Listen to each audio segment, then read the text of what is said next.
नमस्कार, मैं हूं आलोक जोशी और आप देख रहे हैं माइंड योर बिजनेस, जिसमें बात होती है आपके पैसे की, आपकी जेब की, आपके इन्वेस्टमेंट्स की, उससे जुड़ी हुई विषयों पर। और इसीलिए हम ऐसी और चीजों को समझने की कोशिश करते हैं जिनसे आपकी जेब पर, आपके पैसे पर असर पड़ता हो। तो आज मेरे साथ हैं खास मेहमान। मेरे साथ हैं नरेंद्र तनेजा जी। नरेंद्र तनेजा जी को आप लोग जो बहुत समय से नहीं देख रहे हैं, वो भारतीय जनता पार्टी के प्रवक्ता के तौर पे जानते हैं। लेकिन नरेंद्र तनेजा जी एनर्जी सेक्टर के बहुत बड़े एक्सपर्ट हैं। और वर्षों, ये जब से इसको कवर कर रहे हैं, जब भारत में ऑयल और एनर्जी पर खास चर्चा नहीं हुआ करती थी। तनेजा साहब, आपका बहुत स्वागत है। शुक्रिया।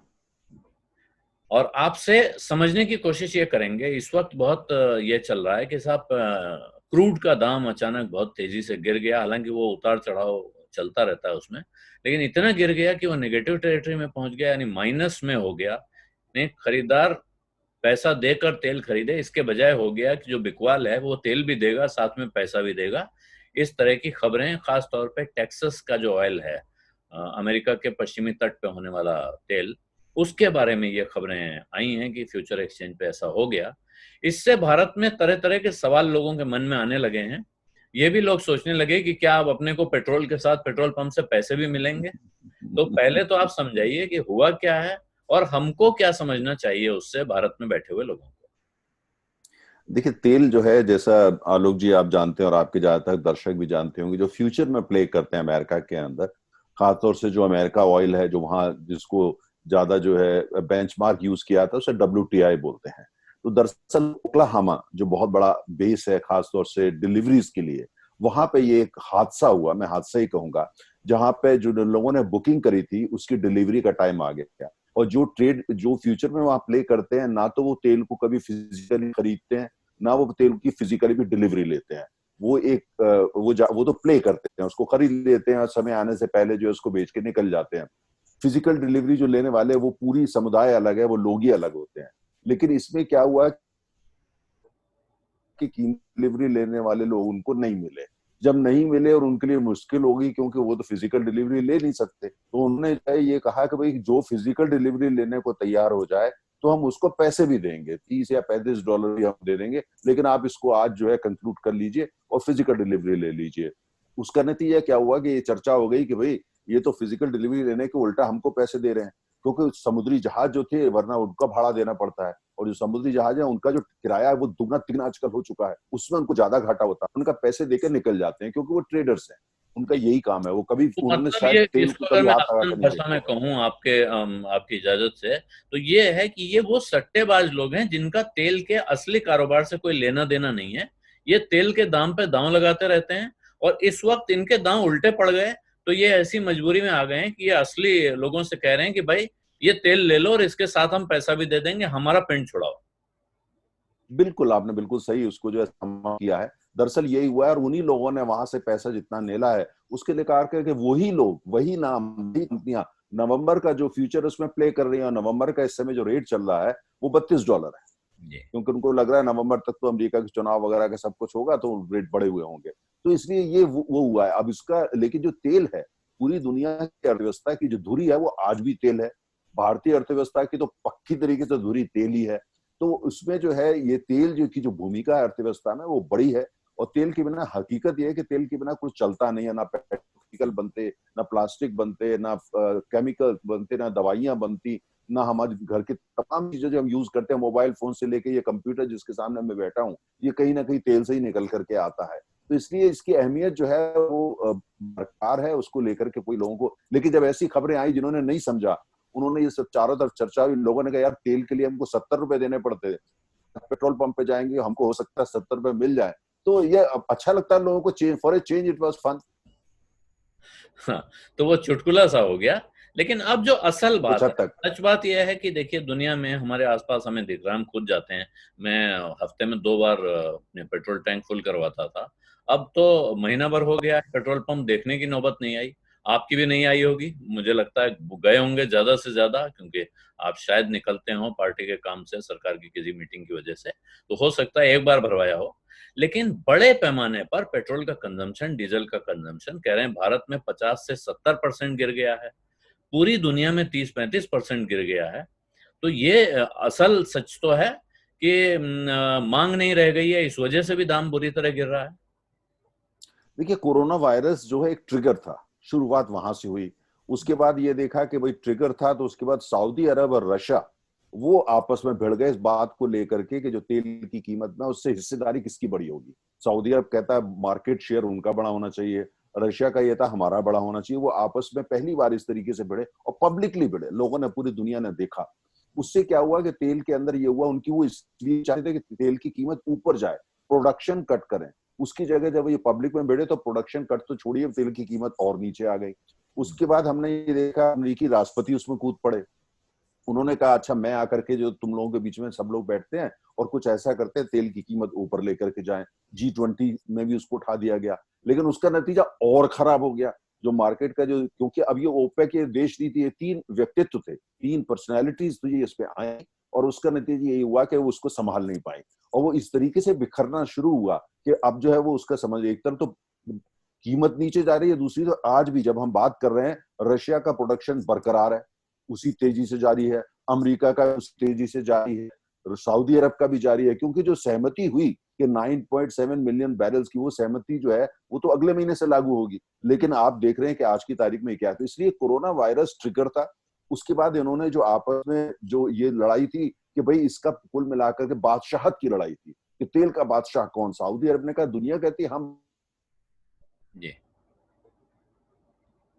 तो मैं हूं। तो ये बादशाहत की लड़ाई में ये मार्केट जो है नीचे चली गई। दूसरी तरफ भारत या दुनिया में देखिए, दुनिया में एवरेज 35% जो है डिस्ट्रक्शन हुआ है डिमांड का। भारत में जो रोड फ्यूल जिसको बोलते हैं, रोड जो सड़क का ईंधन है, पेट्रोल और डीजल अर्थात, उसमें 50% का डिस्ट्रक्शन हुआ, डिमांड में कमी आई है। तो भारत में उसी अनुपात से आने वाले समय में आयात भी घट रहा है, रिफाइनिंग कैपेसिटी जो है उस पर भी फर्क आ रहा है। लेकिन पूरी दुनिया की स्थिति लगभग ऐसी है, चूंकि कोरोना वायरस की जो मार है, कहर दुनिया की अर्थव्यवस्था पर, वो पेट्रोल की कीमतों में भी और उसके कंजम्पशन में रिफ्लेक्ट कर रहा है। जी, तो अब आप बात क्योंकि भारत ले आए हैं, यहाँ अब लोग समझना ये चाह रहे हैं कि इससे हमको, भारत को एक देश के तौर पे, अर्थव्यवस्था के तौर पे क्या बड़ा फायदा होने जा रहा है, या जो दूसरी आशंका जताई जा रही है वो बड़ा सच है कि अगर पेट्रोल का दाम इतनी बुरी तरह गिर रहा है, इसका अर्थ है कि दुनिया भर की इकोनॉमी में एक तरह से मंदी आ रही है, और वो हमारे लिए फिर अच्छा संकेत नहीं होगा। हकीकत यह है कि कोरोना वायरस जो है उसका क्या व्यवहार रहता है आने वाले 4 सप्ताह। आने वाले 4 सप्ताह ग्लोबल इकोनॉमी के लिए क्रिटिकल है, ऑयल इकोनॉमी के लिए भी क्रिटिकल है। अगर कुछ ऐसा दिखता है कि जिसका ट्रीटमेंट मिल गया है, मैं वैक्सीन की बात नहीं कर रहा, कि इलाज कुछ मिल गया है जिससे मौतों को रोका जा सकता है, बाजार को खोला जा सकता है, ऑफिसेस को खोला जा सकता है, क्योंकि कुछ हद तक इलाज मिल चुका है, तो जाहिर है कि ऐसा अगर होता है तो तेल की डिमांड जो है वो बढ़ ऊपर की तरफ जाना शुरू हो जाएगी। पूरी दुनिया में तेल के बिना तो कुछ चलता नहीं। चंद देश है जहां इतनी अहमियत नहीं है, लेकिन ज्यादातर देशों के अंदर है। तो अब ये डायरेक्टली जो ग्लोबल इकोनॉमी, अगर 4 हफ्ते या 5 हफ्ते के अंदर ऐसे संकेत नहीं आते हैं, तो फिर जो है ये ग्लोबल इकोनॉमी जो है वो भी दक्षिण की दिशा में जा रही है, और दक्षिण की दिशा में जाएगी पक्के तरीके से। मतलब काफी हद तक इंस्टीट्यूशनलाइज हो जाएगी। यूरोप में समर आ जाएगी, अमेरिका में भी समर का सीजन आ जाएगा। समर में वैसे ही आर्थिक गतिविधियां धीमी पड़ जाती हैं, ऊपर से लॉकडाउन हो जाएगा। भारत वगैरह इस इलाके में मानसून आना शुरू हो जाएगा, तो उसमें भी थोड़ी सी आर्थिक गतिविधियां धीमी पड़ जाती हैं। तो कुल मिलाकर के फिर हम पहुंच जाते हैं सितंबर में। तो सितंबर के बाद ये इस साल की वित्तीय स्थिति जो पूरी दुनिया की अर्थव्यवस्था के लिए, ऐसा लगता है कि वो बहुत अच्छी रहने वाली नहीं है।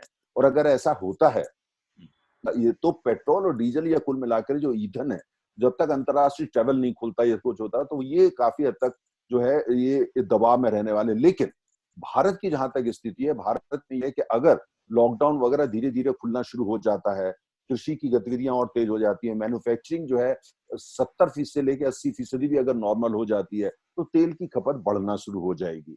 और जो कीमत है भारत के अंदर, वो ठीक है, हमारे यहाँ काफी हद तक जो है डीकंट्रोल्ड है, लेकिन उसके बावजूद एक तरह से सरकारी की मोनोपोली है। और जो प्राइवेट कंपनी है वो रिफाइनर्स हैं, लेकिन रिटेल में बहुत छोटा सा उनका शेयर, बहुत छोटा सा होता है। तो ये कंपनियां जो 3 सरकार की बड़ी बढ़िया है, काफी हद तक इनकी मोनोपोली है। और ये इनको जो परसीव लॉसेस वगैरह होते हैं, जो उसके कई कारण होते हैं, या उसको तो उस हिसाब से वो अपने हिसाब से रेगुलेट करते हैं। जो मैंने देखा है, तो केंद्र सरकार का टैक्स तो फिक्स होता है, एक्साइज तो फिक्स्ड है, राज्य सरकारों के टैक्सेस जो है एड वैलोरम होते हैं। तो कुल मिलाकर के जो अर्थशास्त्र है, लेकिन वो भी अर्थशास्त्र को भी चोट पहुंच चुकी है। और कुल मिलाकर के गवर्नमेंट के रेवेन्यू, चाहे वो केंद्र सरकार हो, राज्य, वो भी ऑयल को से जो रेवेन्यू थे वो कम हो गए हैं। इसलिए कम हुए कि वॉल्यूम हो गया है, तो वॉल्यूम से जो है उससे उनको नुकसान हो रहा है। लेकिन मैंने जैसे कहा कि 4-5 हफ्ते जो है वो बड़े क्रिटिकल हैं। उस 4-5 हफ्ते के बाद जो है पता लगेगा कि ये लॉकडाउन कितना खुलता है, खुलने के बाद कितना सफल होता है, कहीं दोबारा तो नहीं लगाना पड़ जाता, इससे कहीं कोरोना वायरस जो है वो बेकाबू तो नहीं हो जाता। तो अभी बहुत सारे प्रश्न चिन्ह हैं, उनके जवाब जब मिलना शुरू होंगे तो तेल की स्थिति भी स्पष्ट होगी। जी, तो तेल की कीमतों के बारे में, तेल की सप्लाई के बारे में कोई भविष्यवाणी करना तब तक संभव नहीं है, जब तक कोरोना वायरस का इलाज न मिल जाए।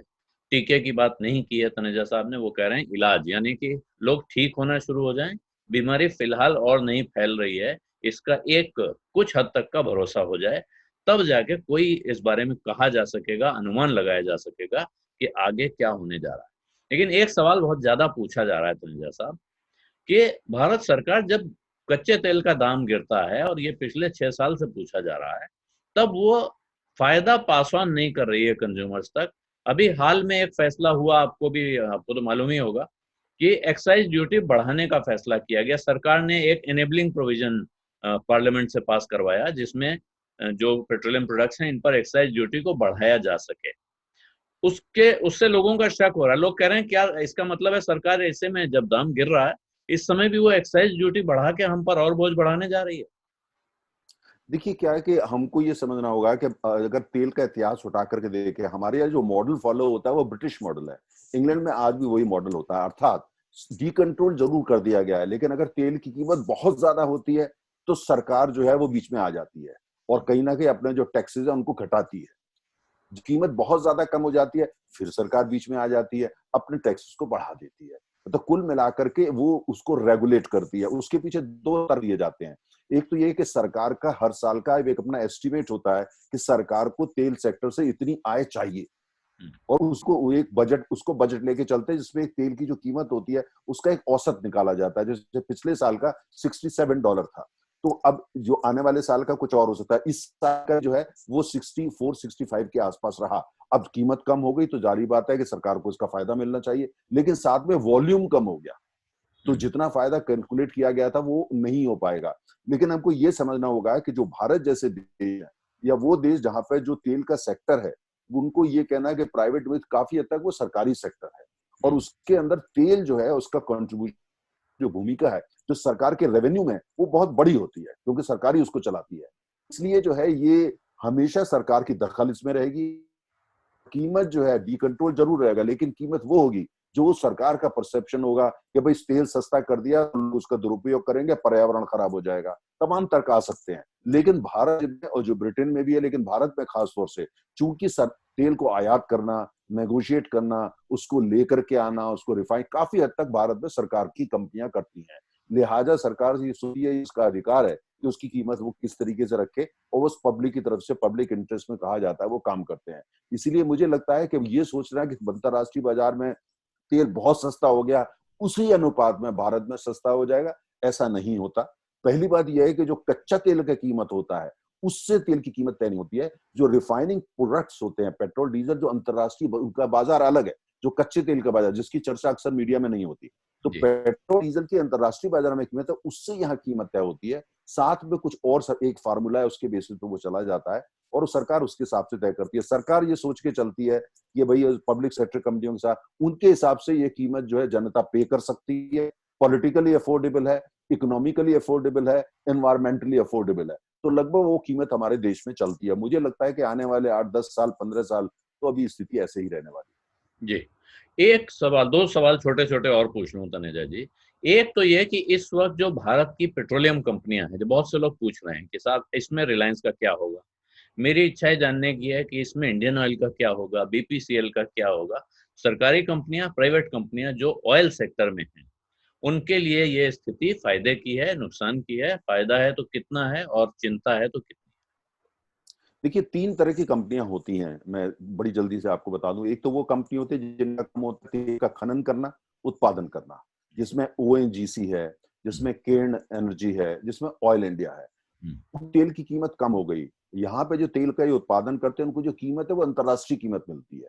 मतलब जो बाजार में अंतर्राष्ट्रीय वही कीमत यहाँ मिलती है। अब तेल की कीमत अगर इतनी नीचे चली गई तो जाहिर है जो ओएनजीसी है, ऑयल इंडिया है, किरण है, इन सब के लिए तो बुरी खबर है, क्योंकि इनकी आय तो बहुत घट जाएगी, इनकी बैलेंस शीट पर बहुत चोट पहुंचेगी। और कुल मिलाकर के इनकी जो बैलेंस शीट पे जाके अगर लोन भी कर लेते हैं, वो भी इनकी कैपिटल कॉस्ट बढ़ जाएगी। और दूसरा इनके जो कैपेक्स हैं कि विस्तार करा जाए, नए भंडार ढूंढे जाए देश विदेश में, और तेल के कुएं, वो सब जो है काफी हद तक इसके लपेट में आ रहे हैं। और इससे कुल मिलाकर के ऐसी कंपनियां जो हैं इनको लंबा नुकसान हो रहा है, क्योंकि कैपेक्स जो इम्पैक्टेड हो रहा है नेगेटिवली, और साथ में अभी तो पैसा उनके पास आ नहीं रहा और बैलेंस शीट कमजोर हो रही है। जो मिड स्ट्रीम कंपनियां जो पाइपलाइन वगैरह बनाती हैं वो ठीक है, उनको कोई ज्यादा ना फायदा या नुकसान। जो बाकी इंडियन ऑयल है, भारत पेट्रोलियम है, हिंदुस्तान पेट्रोलियम है, ये सरकारी कंपनियां हैं और ये कुल मिलाकर के ये डाउन स्ट्रीम है। इनकी इकोनॉमिक्स का क्या है कि भाई इस भाव हम लेते हैं और जिस भाव भी उनको मिल रहा है उसको वो प्रोसेसिंग करेंगे, उसके बाद रिटेल में जाके बेच देते हैं। अगर महंगा मिलता है तो महंगा बेच देंगे, बहुत सस्ता मिलता है तो फिर भी बहुत सस्ता तो नहीं देंगे लेकिन थोड़ा सस्ता कर देंगे। तो इनके ऊपर बहुत ज्यादा असर नहीं पड़ता। जो प्राइवेट सेक्टर कंपनी हमारे पास रिलायंस है, रिलायंस जो है वो मेनली रिफाइनिंग में, रिटेल में बहुत छोटी सी उनकी भूमिका है। तो उनका भी यही है, वो नई अच्छी टेक्नोलॉजी यूज करते हैं, सस्ता सस्ता कच्चा तेल लेके आते हैं, मॉडर्न टेक्नोलॉजी का यूज करते हैं, जिससे उनका जीआरएम, ग्रॉस रिफाइनिंग मार्जिन, वो अच्छा होता है। लेकिन उसमें भी एक गेम ये इसमें ये है, गेम ये होता है कि अगर जब भी तेल महंगा होता है तो जीआरएम ज्यादा होता है, जब तेल सस्ता होता है तो जीआरएम हो जाता है, कि उनका एक अलग अर्थशास्त्र होता है। तो कुल मिलाकर के जो इस सारी चपेट में जो कंपनियां आई हैं जिनको नुकसान हो रहा है, जिसमें अगर आप मान लिया निवेश करने का सोचते हैं तो थोड़ा सा अध्ययन करके करना पड़ेगा, वो अपस्ट्रीम कंपनियां हैं, जो कंपनियां जो तेल का खनन और उत्पादन करती हैं, ये सारी चोट उनको पहुंच रही है। बाकी डाउनस्ट्रीम कंपनियां जो है बहुत ज्यादा उनको असर नहीं पड़ेगा। तो असल जहां जो तेल गैस निकालने वाली कंपनियां, उनके लिए चिंता की खबर है जी भाव का जी। गिरना। एक और बात आ रही है कि जो सरकारी कंपनियां हैं, बड़ी बड़ी पेट्रोलियम रिटेलिंग वाली, इनके इनके यहाँ पेट्रोल डीजल की तो बिक्री लगभग बंद है, बहुत कम हो रही है सरकारी वाहनों के लिए, या आजकल डीजल थोड़ा जाने लगा है। इसकी वजह से जो दूसरे प्रोडक्ट्स उनके यहाँ बनते हैं उनका बनना भी, क्योंकि रिफाइनरी में तो एक साथ सभी चीजें बनेंगी, केवल रसोई गैस तो निकाल नहीं सकते हैं। इससे ये आशंका जताई जा रही है कि शायद रसोई गैस की भी परेशानी हो सकती है अगर इसी तरह पेट्रोल डीजल का लॉकआउट चलता रहा।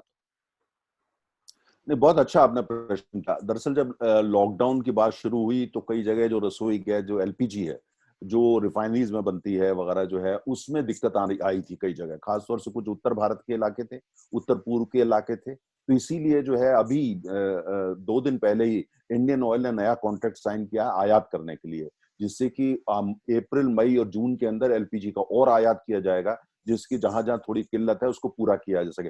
वैसे भी जब से जो उज्ज्वला स्कीम आई है, जब से जो है हम काफी हद तक एलपीजी बहुत आयात भी करते हैं, क्योंकि एलपीजी हमारा अपनी जो जरूरत है वो खाली हमारी रिफाइनरी से नहीं बन पा रहा। उज्ज्वला स्कीम के लिए हमने बहुत सारा आयात करा है, और दरअसल आज जो है भारत दुनिया में दूसरा सबसे बड़ा बाजार है एलपीजी का, और आयातक है आज भारत। तो ये इसलिए आयात हमको जाना करना पड़ रहा है, क्योंकि अपना जो अपना प्रोडक्शन है वो नहीं हो सकता। लेकिन दूसरी बात हमें ये समझने की है, अगर तेल जो है वो मान लिया कार के लिए या बस के लिए या ट्रक के लिए नहीं बिक रहा, लेकिन तेल की बड़ी होती है। तेल पेट्रोकेमिकल के प्लांट अलग हैं, सरकारी भी हैं, प्राइवेट भी हैं, और कुल मिला के हम उसको एक्सपोर्ट भी कर सकते हैं दूसरी शक्ल में बना करके, पेट्रोकेमिकल एंड यूज के लिए। तो तेल जो है वो जैसे या दूध होता है, दूध अगर आप पी नहीं रहे हैं, चाय नहीं बना रहे हैं, तो उसके 50 प्रोडक्ट और बनते हैं। तो यही बात तेल की होती है। तेल की तमाम चीजें जो आज हम अपने दैनिक जीवन में जितनी चीजों का प्रयोग करते हैं, उसमें 65% चीजें जो है वो तेल से आती हैं। उनका जो आधारभूत है वो तेल होता है। तो इसलिए जो है तेल का जो उपयोग है वो तरह तरह से बना रहता है। आज की तारीख में जब भी तेल की कीमत सस्ती है या सड़क पर का प्रयोग नहीं हो रहा, लेकिन तेल की जो यूटिलिटी है, ये पूरा हमारा जो सिविलाइजेशन है, सभ्यता है, ये तेल की सभ्यता है, वेल सिविलाइजेशन है। तो इसका यूज तो कहीं ना कहीं होता ही रहता है। जी। तो क्या उम्मीद करनी चाहिए लोगों को, जैसे आपने कहा, लेकिन अब मैं एक संक्षिप्त उत्तर अंत में जरूर पूछूंगा, क्या उम्मीद करनी चाहिए कि पेट्रोल डीजल के दाम गिरेंगे? कुछ तो गिरेंगे, बहुत ज्यादा न गिरें। और ऐसी स्थिति में जब सरकारी खजाने पे भी बहुत दबाव है, कहीं और से कमाई बढ़ने के आसार नहीं है, बल्कि सब तरफ से कमाई कम हो रही है, और उसको इस वक्त बहुत से लोगों को मदद भी देनी है, तमाम लोग मदद की उम्मीद लगा के सरकार की तरफ देख रहे हैं। ऐसे में क्या कुछ भी उम्मीद करनी चाहिए कि पेट्रोल डीजल का दाम कम होगा? देखिए, जिस तरह के हालात हमने चल रहे हैं आलोक जी, हमने पहली बार दिल्ली के अंदर एक 20 साल के बाद हमें नीला आकाश देखने को मिल रहा है, क्योंकि कारें कम चल रही हैं, बसें कम चल रही हैं और प्रदूषण कम हुआ है, क्योंकि बहुत बड़ा कंट्रीब्यूशन होता है मोटर गाड़ियों का प्रदूषण बढ़ाने में। लेकिन मेरा ये मानना है, जो सरकारी कंपनियां हैं, देश की अर्थव्यवस्था है, और जिस हिसाब से स्ट्रक्चरली सरकार, चाहे वो राज्य सरकार हो या केंद्र सरकार है, सबकी जो निर्भरता है वो तेल के ऊपर बहुत ज्यादा है, अपनी रेवेन्यूज के लिए, आय के लिए। तो अगर जब तेल जितना सस्ता आज है, तो जाहिर है केंद्र सरकार हो या राज्य सरकार है, वो अपने टैक्स बढ़ाएंगे। वो अगर हम ये सोचते हैं कि सस्ता तेल इतना सस्ता हो जाएगा कि हमें सोचना ना पड़े अपना टैंक फुल कराने में, वो मुझे लगता है ऐसा कुछ होने वाला नहीं है। वैसे भी सरकार के खर्चे बढ़ चुके हैं और सरकार को और पैसे की जरूरत है। सरकार के चाहे जीएसटी है, सारे रेवेन्यू हो चुके हैं। राज्य सरकारों की तो कईयों की अल्कोहल नहीं बिक रहा, उनकी भी अल्कोहल से बहुत बड़ी इनकम होती है, टोबैको से होती है, तो और रजिस्ट्रियों से होती है, और बाकी जो बड़ी इनकम होती है वो पेट्रोल डीजल से होती है। तो राज्य सरकारें हो या केंद्र सरकार हो, अगर तेल इतना ही जैसे आज रेट है ये रहता है या थोड़ा इससे बढ़ भी जाता है, 30 के नीचे रहता है, तब भी जो है वो सरकार अपने टैक्सेस बढ़ाएगी, भारतीय उपभोक्ता उसका एंटायर बेनिफिट मिल जाएगा। ये अर्थशास्त्र सरकार को इजाजत नहीं देगा। जी, तो ये बात आप कह रहे हैं और मुझे लगता है ये जितना आपने अध्ययन किया हुआ है वो आपकी बात को हमें मानना चाहिए कि ऐसा ही करीब-करीब होने वाला है। और तर्क भी जो आप कह रहे हैं वो बात तो मैं भी मानता हूँ, मुझे भी लगता है कि इस परिस्थिति में ये संभव नहीं है सरकार के लिए, इस सरकार के लिए नहीं है।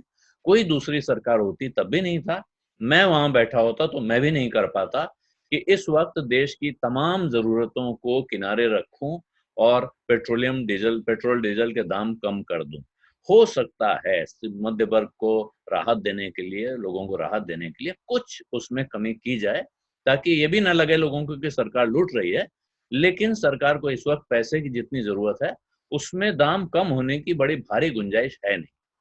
तनेजा जी, आपका बहुत बहुत धन्यवाद। और अंत में मैं एक बार फिर दर्शकों से आग्रह कर लूं कि इस वीडियो के लिंक अपने मित्रों परिचितों के साथ जरूर शेयर करें।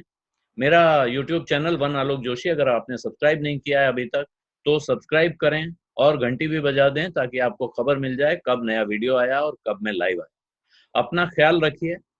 सरकार से आप अगर बहुत उम्मीद रख रहे हैं कि वो आपकी बहुत सहायता करेगी तो आप भी अपने आसपास देखिए, कोई जरूरतमंद आपको ऐसा मिलता है जिसकी आप मदद कर सकते हैं तो वो मदद जरूर कीजिए। ये वक्त है जिस वक्त समाज को अपने अंदर थोड़ा सा उदारता का एक भाव बढ़ाना होगा और जहां संभव हो वहां जरूरतमंद की मदद की जाए। अपने घर पे रहिए, बाहर मत निकलिए। कोरोना से लड़ने के लिए जरूरी है कि हम खुद अपने को सुरक्षित रखें। हम बचेंगे तो दुनिया बचेगी, जान है तो जहान है। धन्यवाद, नमस्कार।